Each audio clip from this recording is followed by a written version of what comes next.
Donc, comme je l'avais fait avec Honoré Ngwanda Nzamboko Atumba, encore une fois, paix à son âme, on reviendra là-dessus avec des autres compatriotes de la Pareco.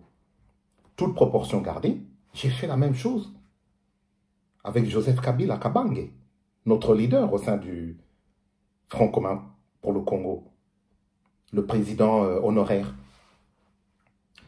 celui qui a fait de la passation pacifique, historique et exemplaire du pouvoir une référence pour nous autres Congolaises et Congolais, dont nous devons être fiers. C'est la première fois au Congo, en Afrique centrale, qu'un président sortant passe le flambeau à un président entrant. Et les choses se font telles qu'elles se passent là maintenant. Rien que ça, c'est déjà quelque chose que nous devons apprécier. Bien sûr, il y a des choses qui se sont passées sur des coins de table, dans la pénombre. Bon, nous allons dire en tant que politique, on va mettre ça dans le cadre de l'apprentissage de la démocratie. Hein? Voilà, on va dire ça comme ça. On se comprend entre intellectuels. Parce que lorsqu'il pleut, un intellectuel ne dit pas « Oh là là, il pleut ». Non, un intellectuel explique comment fonctionne un parapluie. Voilà. Avançons. Et quand on revient de nouveau sur cette affaire de Congolais de père et de mère, les Américains, comment ça se passe, puisque c'est vous, monsieur le député, qui avez fait référence aux Américains. Non, voilà. Encore une fois, c'est bien, je me répète, mais pour que ça rentre bien, monsieur le député. Arnold Schwarzenegger n'a pas pu postuler à la candidature suprême, non pas parce qu'il n'était pas américain de père et de mère, mais tout simplement parce qu'il n'entrait pas dans le cadre des prescrits stricts qui s'imposent sur tous les Américains de la Constitution. Et la Constitution aux États-Unis, elle est respectée. On ne la viole pas selon certaines considérations, selon qu'il fait beau, qu'il fait froid, qu'il neige, qu'il pleuve, ou selon certaines accointances. Non, non, non, non, non. De ce côté-là, on ne blague pas. Voilà ce que nous voulons pour le Congo. Alors j'entends certains compatriotes qui disent « Oui, mais vous du FCC, avant c'était comme ci, avant c'était comme ça. » Oui, bon, avant c'était comme ci, avant c'était comme ça. On va continuer comme ci et comme ça. Ou alors on va changer, ou alors on va vivre la politique autrement, ou alors on va faire toutes et tous la paix des bras parce que nous avons tous une part de responsabilité dans ce qui arrive à la mère patrie. Ou alors nous allons repartir sur de nouveaux paradigmes, ou alors nous allons repartir sur une nouvelle mentalité, aussi bien nous les politiciens que vous autres le peuple. Voilà les questions, les bonnes questions qu'il faut se poser. Et le fait de se poser les bonnes questions, c'est déjà un début de réponse. C'est bien de se poser les bonnes questions. Arrêtons d'entraîner le peuple dans la passion. Arrêtons d'entraîner le peuple dans l'émotion pour bénéficier d'applaudissements fanatiques. C'est pas ça le rôle d'un politique. Le politicien ne doit pas avoir peur de se tromper. Le politicien ne doit pas avoir peur de ne pas plaire à tout le monde. Le politicien ne cherche pas à plaire à tout le monde. Non, si vous cherchez à plaire à tout le monde, vous êtes sûr que vous allez vous fracasser. Même Dieu, le Créateur, n'a pas plu à tout le monde. Alors, combien de fois un simple homme, un être humain, qui par définition est imparfait. Même Dieu qui est parfait ne plaît pas à tous les hommes.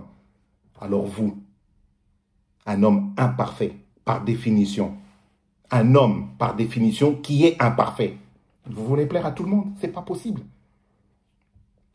Donnons une vision, ayons des idéaux, soyons fédérateurs et non pas séparatistes. Le Congo appartient à tous ceux et à toutes celles, non pas qui sont nés seulement, mais aussi à ceux qui manifestent le besoin d'y être enterrés. Nous avons besoin des gens comme ça. Moi, personnellement, je vais vous dire une chose peut-être qui va choquer. Hein.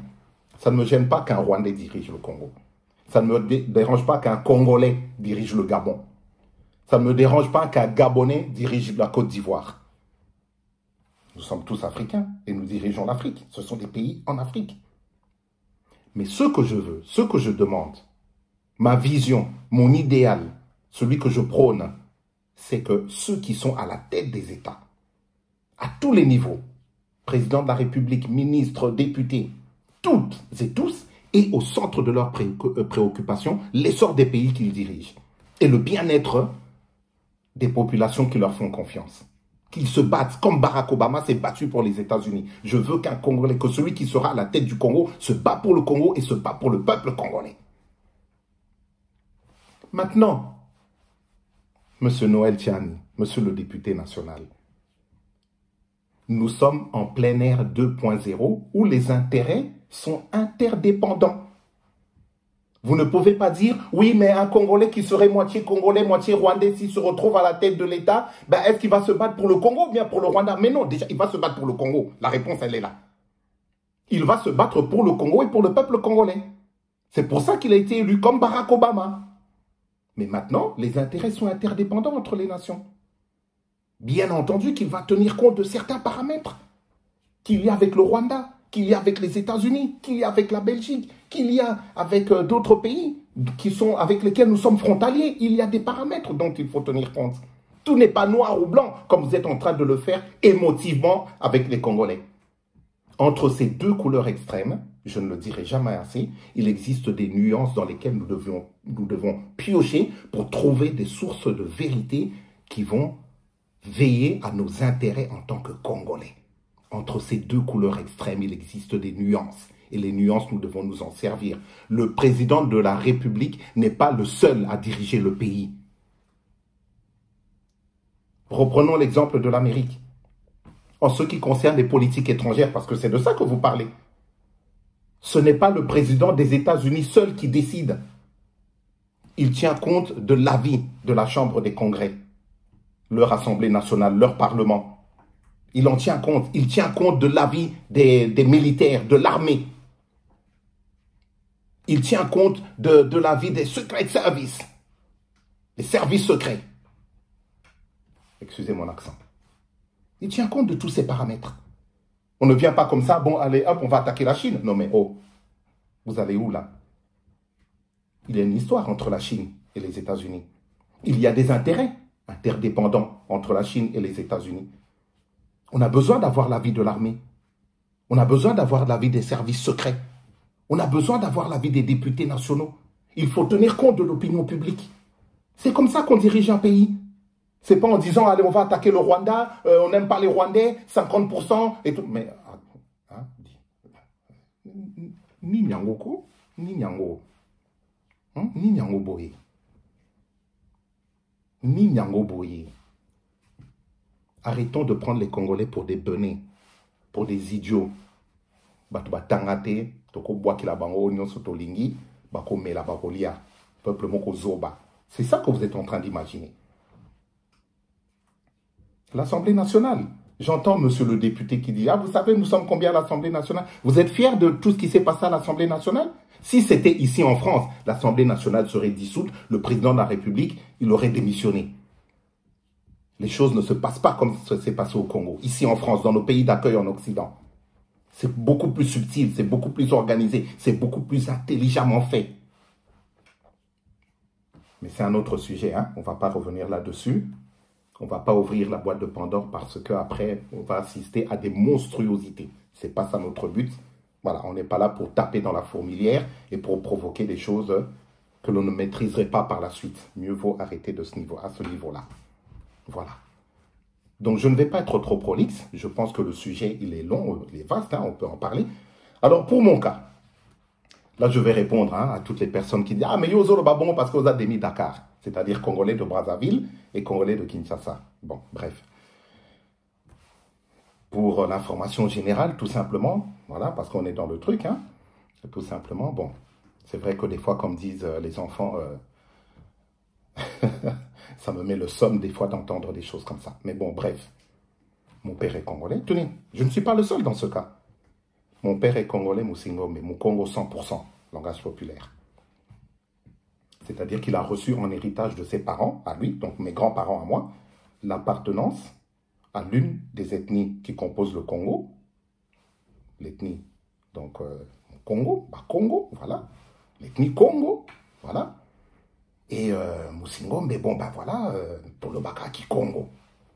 Bon, moi, je ne le parle plus, je le comprends, mais je ne le maîtrise plus. J'ai un fort accent. Pourquoi? Parce que je suis venu très tôt ici en Belgique et en France, hein, voilà, à l'âge de 5, 4, 5, 6 ans.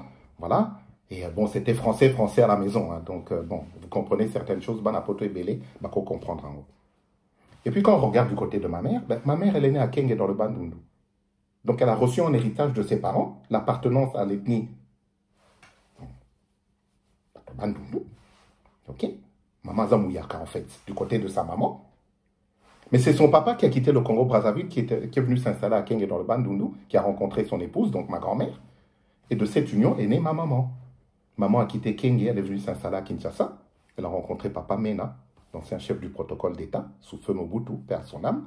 Et de cette union est née la personne que vous voyez en face de vous, à Eyala, Kassavubu, Balabala Verkis. À l'époque, Matongé, Kassavubu, tout ça. Voilà l'environnement dans lequel j'ai grandi. Donc j'ai reçu de mes parents, de papa et de maman, l'appartenance à l'une des ethnies qui composent le Congo. Voilà. Congo, Mouyaka. Voilà, j'ai reçu ça de mes parents en héritage, qui ont reçu ça de leurs propres parents, qui ont reçu ça de leurs propres parents. Voilà. Mais j'ai aussi du sang étranger du Congo-Brazzaville par mon grand-père maternel, qui a quitté le Congo-Brazzaville, qui est venu s'installer à Kenge, dans le Bandundu. Et de là, voilà, il a rencontré son épouse. Ils ont eu 5 enfants, dont ma maman. Et ma maman, voilà, en quittant Kenge et venant s'installer à Kinshasa, elle a rencontré papa Mena. Et de cette union est né Roland Mena Sakameso. Mena, le nom de papa, Sakameso, c'est le nom de mon oncle, du petit frère de maman. Voilà. Lorsque maman était enceinte, son petit frère a dit, qui est décédé, il a dit, ah, tu es enceinte, tu auras un garçon. Ce garçon-là, j'aimerais bien que tu lui donnes mon nom en mémoire de moi. C'est pour ça qu'on m'a appelé Mena, le nom de papa, et on a rajouté Sakameso. Celui qui regarde un peu partout, Sakameso. Quand on demande aux anciens, aux aînés, qu'est-ce que ça veut dire Sakameso? Ça veut dire celui qui a des yeux qui regardent partout, Sakameso, Misu. Voilà. Congo Diantoti, là. Comme disait Madilou System. Ah, le regretté Madilou. Totila dia Congo. Voilà. On amène un Totila dia Congo. Excusez l'accent, encore une fois. Voilà, donc, tout ce que je voulais dire, c'est ça. Soyons unis dans la diversité, dans le respect de la Constitution, des opinions matures. Ensemble, façonnons un Congo nouveau dans lequel il fera bon vivre pour tout le monde. Nous autres politiciens, servons le peuple dans toute sa diversité.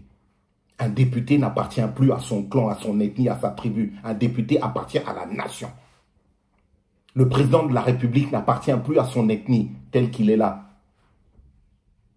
Félix Antoine Tshisekedi Tshilombo, que je connais, on se fréquentait à Bruxelles, on se fréquentait à Paris avant qu'il entre même dans tout ça, dans toute cette problématique politique et tout ça. On se fréquentait, on se connaît. C'est quelqu'un qui a très bon cœur. Je parle en connaissance de cause. Quelqu'un de très simple. Quelqu'un de super sympa.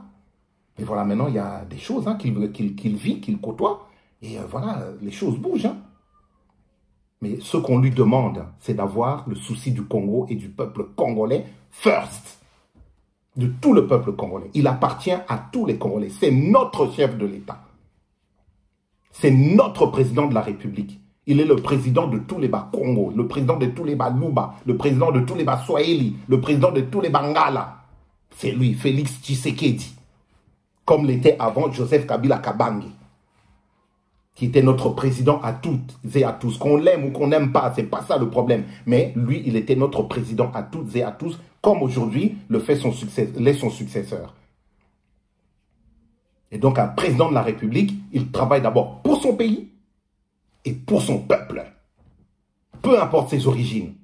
Ça, c'est secondaire. Ce qui compte le plus important, c'est ça. Et nous autres politiques, nous autres peuples congolais, nous devons nous battre pour avoir à la tête de nos institutions, de toutes nos institutions, des responsables politiques qui ont le souci du Congo, le souci du peuple congolais, qui veulent et qui sont prêts à mourir pour le Congo et pour le peuple congolais, peu importe d'où ils viennent.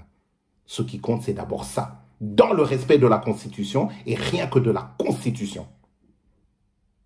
Merci.